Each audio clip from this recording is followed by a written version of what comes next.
Hi, good morning. Good morning. Are we going to pretend it's not the same day? No. Okay. I mean, yes. Hi. Hi. I'm still drinking the grasshopper Yeah. from last week. From last week. Same. Look, I'm not even halfway through mine. I'm in a glass half full situation. Well, their larges are quite large. It's a nice way to be. Well, yeah, since we're doing the double episode, I got the larges. But I'm not sure. I'll probably have to poop before I do. That's right. You can try out our bidet. Ooh. Keep it fancy here. I need a bidet. Oh my gosh. You do. They're very inexpensive. Apparently the last person who rented my apartment had a bidet. Yeah. The only reason I know that is because there was a flooding issue with it. Uh-oh. But I didn't realize that it's not just about being fancy and delicate and clean, but it can also be a religious necessity. Oh. Isn't that something? Interesting. What religion do you know? I'm going to say the kind that doesn't want you to wipe your butt with your hand. I'll look it up. I've never heard of a religion that didn't want you to wipe your butt. Just give it a name, you know. They probably don't use a poop knife either. Oh my gosh. So there you go. So Mean Girls, the musical. Mean Girls the musical, which came out this year, I believe. Which just starts out with a bang. I love a musical. Me too. This was so good. Mm-hmm. So good. I liked it so much better than the first one. Yeah, rarely does that happen that, there's a remake that you like better. Right. But they really did a good job of staying true to the original with some of the, famous lines. Yeah. But not being exactly the same. And the music itself was awesome. The music was so great. Yes. Do you know who was responsible for the music? I didn't look it up. No. But my goodness, catchy, hilarious. Yes. The what did they call her? The Apex Predator. Yes. What a great song. Oh my God. All of them. The first song, A Cautionary Tale. Yeah, and I liked how they modernized it with them making like a TikTok. Yes. With the music video. And when they drop the camera and the guy says, "We're Cloverfielding." I loved it. So relevant.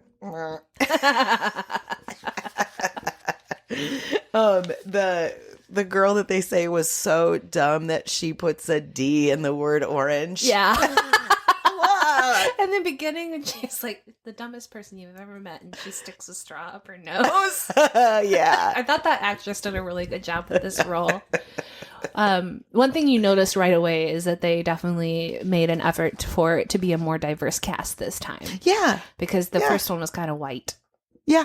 So true. Now yeah. They've got some people of color in there, and the girl that plays Karen is, I would guess, West Asian of some kind, Indian, Pakistani, something like that. I should have looked that up, but she does a really good role, or a really good job with this role, I thought. She's very funny. I loved her song, the Halloween one. Oh, yes. I'm a mouse, duh. Sexy corn. It's true, though. All those girls, that's what you do. You dress sexy for Halloween. Yes. You have to. Yeah. Sexy if you don't dress sexy, you're slut-shaming the rest of us. Yes. See? Come on. Don't be slut-shaming. Yeah. And everybody was really well cast in this. And I think a lot of them were in the Broadway musical. Because this was adapted from that. It was so good. They were so good. Regina George. I liked that Regina George was also like physically large in this one. She was, yeah. She's like a tall, thick girl, and she definitely had like a commanding presence. Oh, really? Okay. Tina Fey's husband, Jeff Richmond, wow, is the music, and Tina Fey's the producer, and Lorne Michaels. Yeah, yeah, she's amazing. She really is, so and funny. She's also in this one in the same teacher role. Yep. I think the only, I don't want to say the only, but I bet it is, the only movie I've seen turned musical that I liked just as much, if not more, than the movie itself was Legally Blonde, Oh, I haven't seen that the yet. musical. I should watch that. It's so good. I've seen it in person. It's so good. And you get those catchy songs stuck in your head. This one I want to watch again. Yeah. Just for that. I could listen to the soundtrack just on its own for this one. I could too. I really liked the Smart at Math, Stupid at Love. Yes. That was cute. What's the gay friend's name?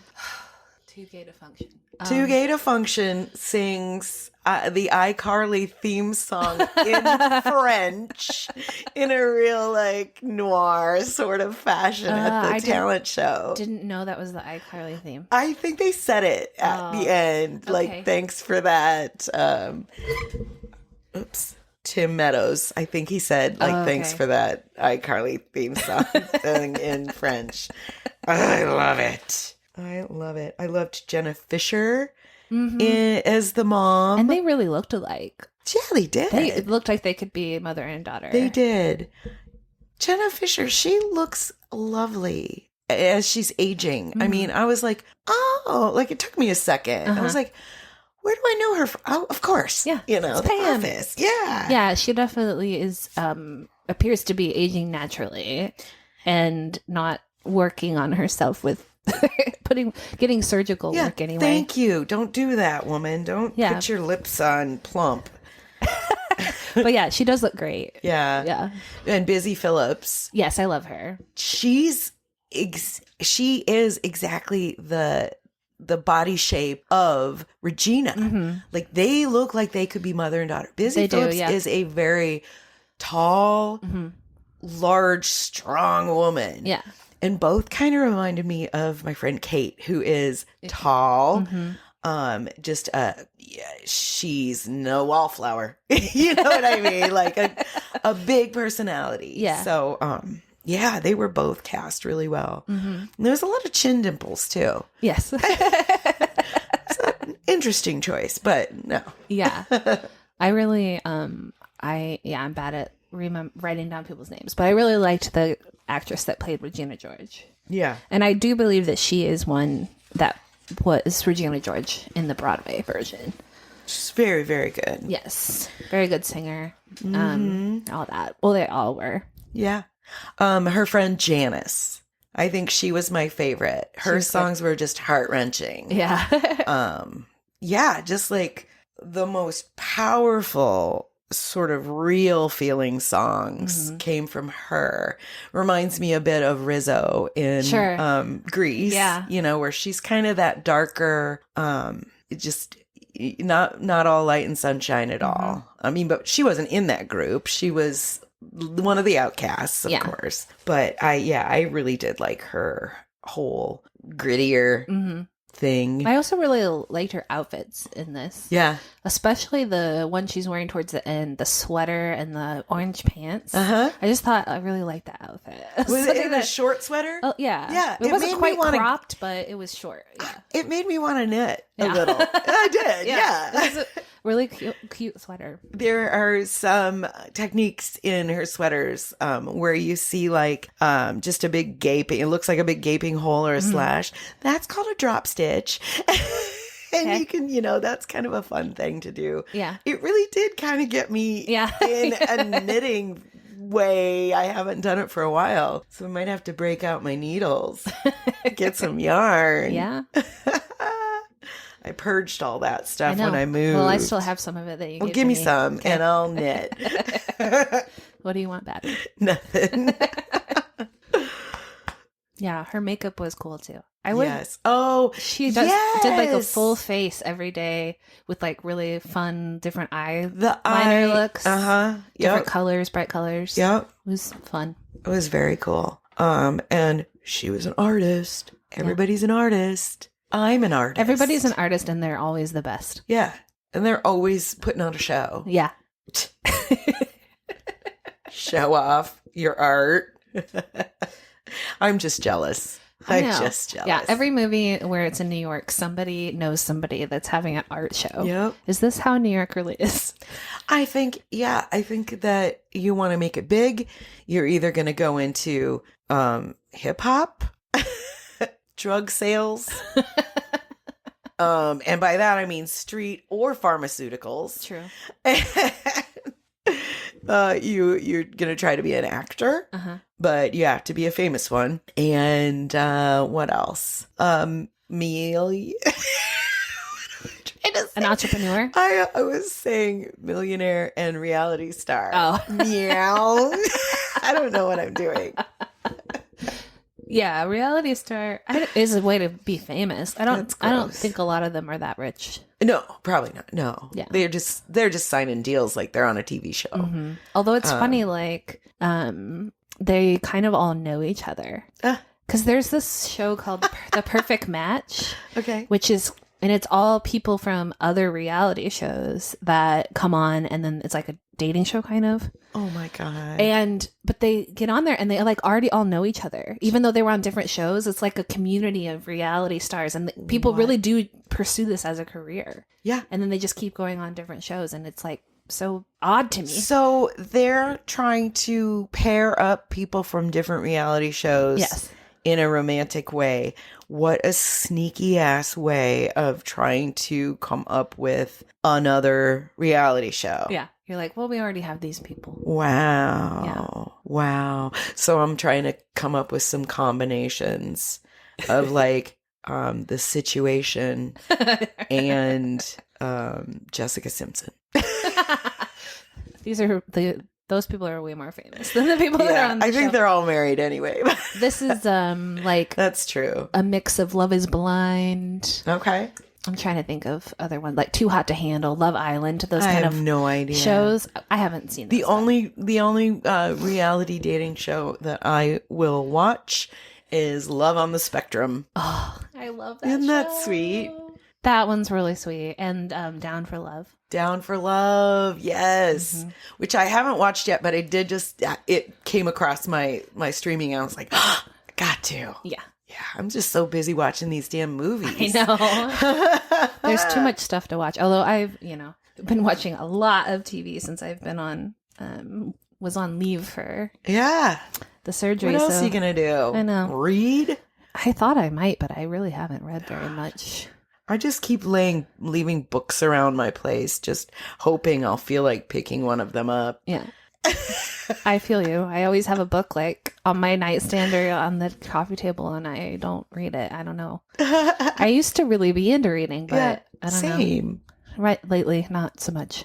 I don't know what to do about that. It's my eyes. Listen, people, you get old, everything goes to shit. You need to start getting a large print book. Oh my God. Can you imagine? They're giant. Yeah. They're giant. I would feel like I'm in second grade. I remember when all books were large print. Yes. Our eyes were better then. Why were they large? Well, that's interesting. But our motor skills were not. That's true. You had to practice your letters on those 3-lined. I love those. Paper. Oh my God. Challenge me. I will write the straightest letters. Oh my goodness. I have never had good penmanship. Really? Yeah. And people, a lot of times people will be like, you should write this for something that we're doing. And I'm like, no, I do not have good handwriting. Huh. I think I do. Yeah. People are always asking me to write things. It's real sloppy these days. But I used to be, I used to think it was somehow important, but not. Yeah. Just like an obsessive kind of thing. Did you ever do anything like put the little hearts or little circles over your eyes? I went through a period in probably like middle school or high school where I trained myself to do a circle on all the eyes. And I wrote like that for a long time. I like how you say I trained myself. I did, right? Like that's what I did. I literally just flashed back to Tanya when she's carrying dog food and running up the hill. She really did this. I'm going to get those dots on my eyes. I love it. I did the thing where you try to make the A different and it's got a little hat on it. Okay, sure. And a little circle, a little hat. Yeah, like a typed A rather than a written A. Yeah, it's got a little awning. Yeah. No, my handwriting is not good. And it's sort of like a mix of cursive and what's not cursive? They're not printing. They're not going to teach cursive anymore. No. I don't think so. No. Which is so weird. Yeah, and I'm not consistent on what I write cursive and what I don't. It doesn't make sense. Yeah. Like I'm looking at my notes right now and I have 2 different S's. Yeah. The S is only cursive if it's at the end of the word. Yeah. No, it makes sense. Yeah. It's like everybody's got their own little quirks. Yeah. Yeah, I can't think of. But yeah, it matters if it's at the beginning or the end of a sentence. Mm-hmm. What about your signature? Can you read it? Like, doesn't look like Wendy? I usually just do my initials. Or I do like W, then last name. You can't really read the last name though. It's kind of like a squiggle. Yeah, mine's a squiggle. Yeah. It kind of starts with kind of a B and then it looks a little more like Bill. And that's my first and last name. Blah. Well, I'm going to watch this movie again, maybe today, and then I'm going to watch Barbie again today. Okay. I don't know. That seems like a really musical way to... I want to watch the Legally Blonde musical now. Oh my God, you do. Yeah. Yes, you do. It is like it's a movie that I can find probably somewhere? Probably somewhere. I haven't seen it presented for a while, but if you search it, you might be able to find it. I remember one of the songs is called Oh My God, You Guys. Okay. So great. I like it. So definitely check out the Mean Girls. Thumbs Brand up. new. Yep. I was a little offended when they started promoting this movie because they said, not your mom's mean girl. You're right. I remember you saying that. And I was like, And also they didn't really promote it as a musical either, which I thought was weird. Yeah. What did they mean, not your mom's mean girl? Just new and improved? Yeah. It's more, it's made as if the teens are from today, I guess, rather than from 2004. Yeah. But it's like, yes, I suppose people that have seen this as a younger person, like I could have potentially a 20-year-old now. Yeah. But I didn't go that route. So you think it's just appealing to the younger people now? Yeah. And that we who saw it then are the mothers. Right. God, that sucks. Which is funny because you really should be appealing to the people that watched it and loved the first one, which are the moms. Right. So I don't know why they decided to go that route. But also when I was deep diving, I was like, I didn't know this movie was a musical until I started seeing it on the streaming. Yeah. And they decided not to promote it as a musical for some reason. I wonder why. And so that's why I was a little confused, like why they were even remaking it. But they decided to remake it as a movie and musical blend. Right. So, yeah, not sure. The marketing missed the mark. Yeah. It missed the marketing on this one, but the movie is good. It is very good. Very much so. I loved it. Thank you for suggesting it. You're welcome. I was a little like, because, the first one, I mean, it's a great movie. It's a classic movie, but it wasn't like the movie that resonated with me like it did with you. Yeah. But this one, I think everybody can find something. Yes. I mean, Tina Fey is in there. She appeals to my age group. So, but they all do. Yeah. Yeah. I loved it. Yeah. Yay. Okay. Go watch it. Watch it. Join us next week. We're doing movies that actually scared us. Oh, yes. Yes. But the one I picked, I have not, I haven't seen either of them. Yeah. So they're really both movies that scared me. That will scare me. So The Ring. And Heredity. Yes, which I have been trying to get the group to watch, but then I feel bad because it's kind of traumatizing. Great. I can't wait, Wendy. I'm going to have all kinds of notes that say, damn it, Wendy. I didn't make the movie, but I'm making you watch it. Okay. I think that, Partner in trauma. Yeah. Well, I think there's definitely a lot. It's very difficult to make a movie that actually scares you. I bet. Yeah. I think. Yeah. So when one actually does, it really sticks with me, and like I appreciate it because I'm worried for me a little. I don't think it's going to be personally triggering because I don't think anything in this movie has like happened to you or anything. Okay, thank you. Still, expect some text. There's no rape in this movie, which always bothers me. Oh, God. But there's I can't wait. Starts out real strong. Okay. Ooh, scary. All right. Can't wait for scary movie next week. Okay. So if you're into that, watch them. Yep. Trauma bond with us. Trauma bonding. All right. We will signing off. Yeah. Everybody loves flicking beans. Woohoo. Bye. Bye.